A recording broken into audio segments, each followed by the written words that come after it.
Hello, I'm Alexander Manelli.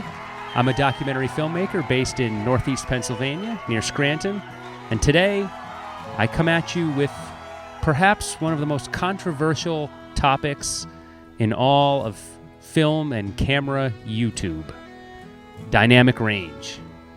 I will share my vision with you of a future where we can all appreciate the dynamic range that we have. So I have a theory about dynamic range, and in order to express it, I need to tell you a quick story. There's this book by Malcolm Gladwell called Outliers, and the book has 2 chapters about people with really high IQs. If you're not familiar with IQ scores, an IQ of 100 is typically considered normal, average. An IQ of 130 is gifted. These 2 chapters talk about a study that was done in the early 20th century by a Stanford psychology professor who dealt with high IQs.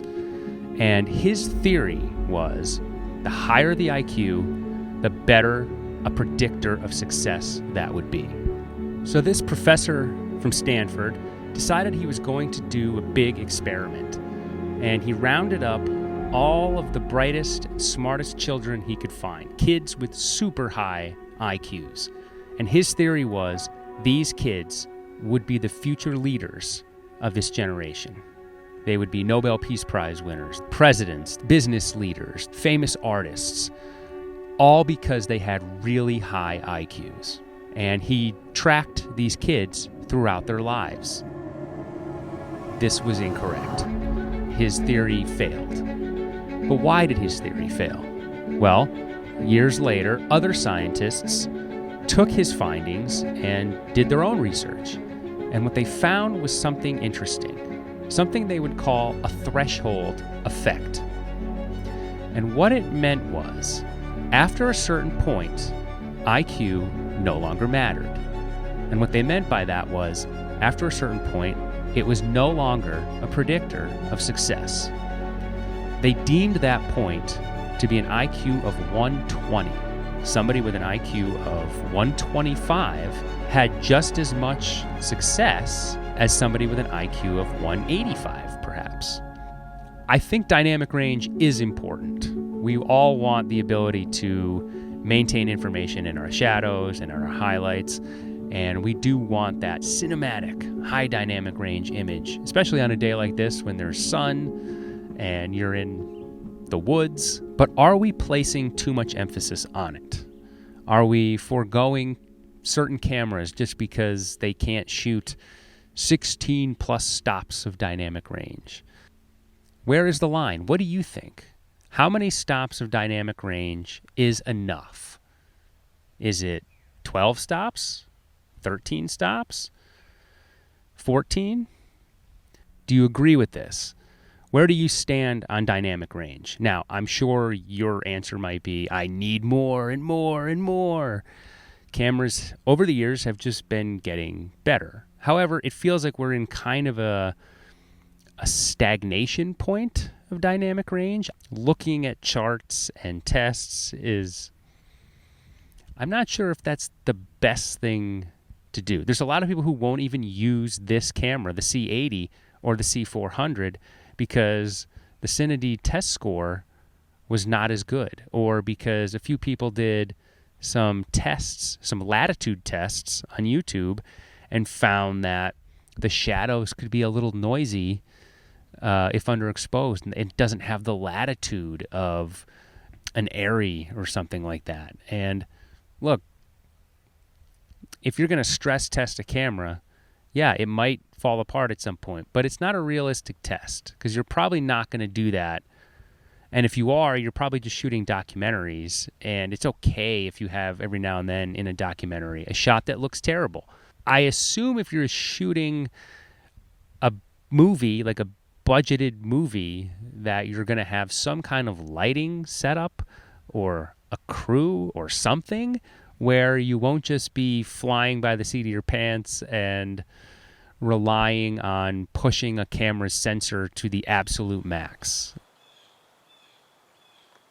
So the C80 and the C400 sensor believe it was rated at 14.6. And I have this chart here from Canon.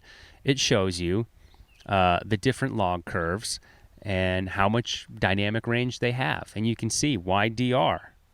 My wide hards, I know you're watching. It clearly, on this chart, does not have the dynamic range of CLOG 2 or CLOG 3. And many people would scoff at that. When I tell people I shoot in wide DR most of the time, they look at me like I just kind of unzipped my skin and, an alien walked out or something. Because again, I've shot now 5 feature-length documentaries, all in wide DR. But yes, statistically, on paper, in testing, wide DR does have less dynamic range than CLOG 2. I also do, though, want to debunk the myth that CLOG 2 just it's longer to grade. Use wide DR because it's quicker. CLOG 2, you got to do... It's not. Look, you can grade CLOG 2 very quickly if you wanted, right? You can throw on a LUT, tweak the saturation or white balance, and you're good to go. But can you tell the difference? Can you tell what picture profile or what log curve this is being shot in right now? Is it wide DR? Is it CLOG 2? Can you tell?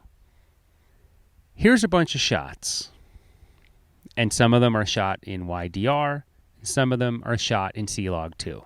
And you tell me, is there a difference between these shots? Or do they all blend and look the exact same?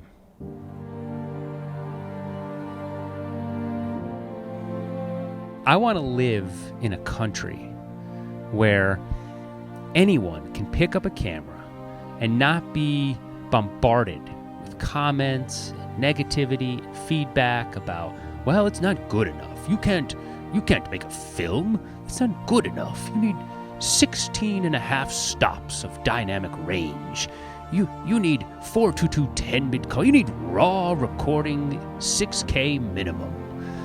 That seems to be what most young people are told.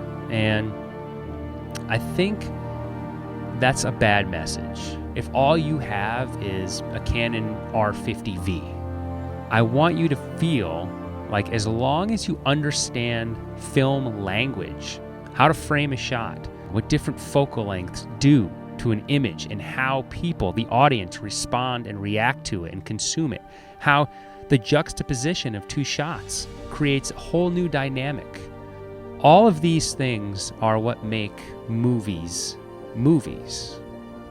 We never used to read and write reviews of movies and talk about the dynamic range.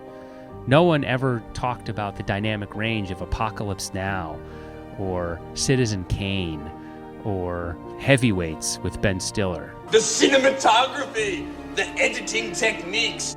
Movies, videos, it's all about the same thing.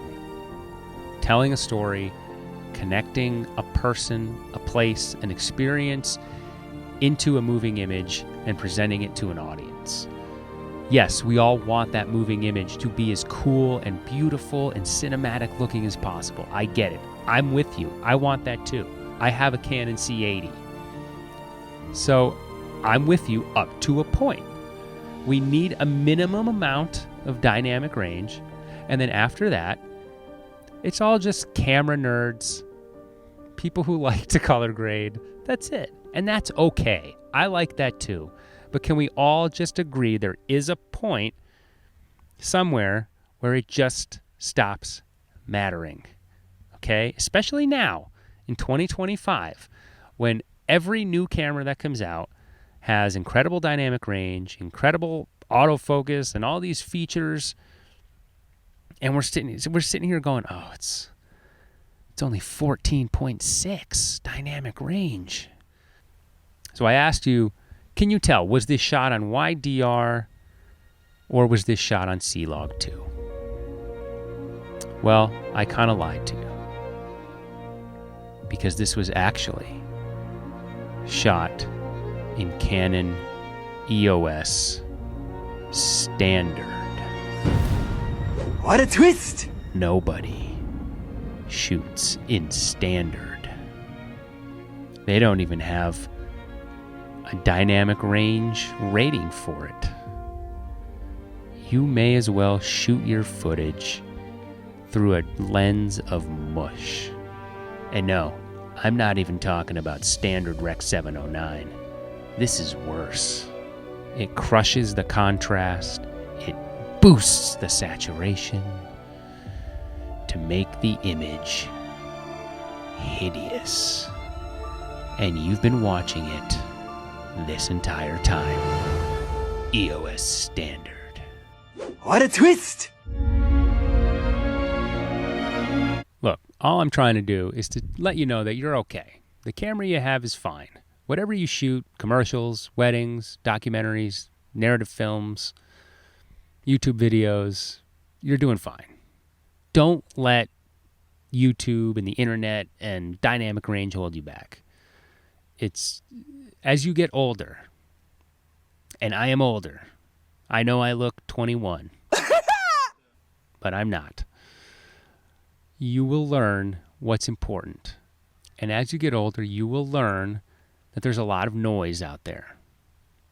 There's a lot of noise. There's a lot of people with opinions. There's a lot of things trying to hold you back. And at the end of the day, the only thing is you. If you can't make an image look good on these cameras today, then you'll never be able to make an image look good. Okay, I did hear a rumble of thunder, and I'm at a park right now, which I advise you do not film at a park because people just walk by. They don't even care. Nobody walked by and was like, oh, I'm sorry to interrupt. It was just like, yeah, like, you also look weird. Like people, like, believe me, YouTube is not as like normal as you think. People will still look at you like you're a giant weirdo. You have like, look, I have a faux political sign here. There's a faux political sign for myself. Anyone walking by is like, this guy is. And by the way, real quick, Al. So I know I introduced myself as Alexander Manelli, blah blah blah. Pretty much everybody just calls me Al in conversation everywhere. Alexander is like what I like to put on a poster or in credits or being used professionally. But if you comment below, and I always enjoy reading your comments, I try to get back to everybody. Just to let you know, you can call me Al.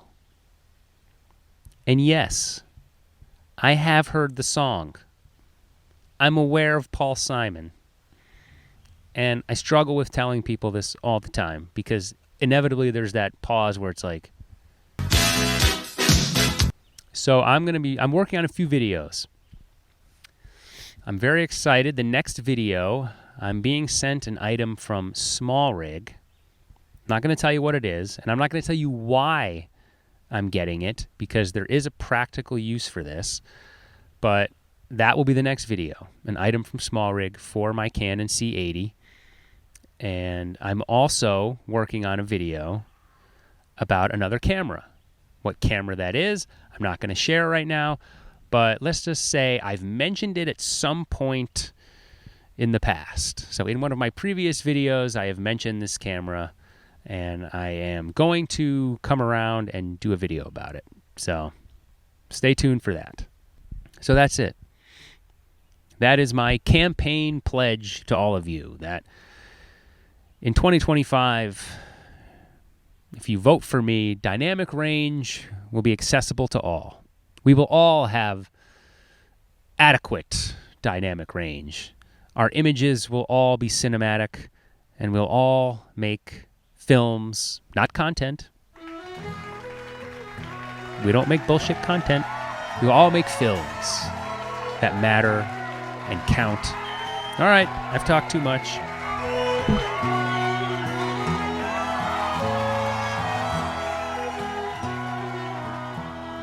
What a twist! Oh, my name is Jock Stewart. I'm a canny good man. I'm a roving young fellow. I've been so come easy and free. When you drink it with me, I'm a man you don't meet every day.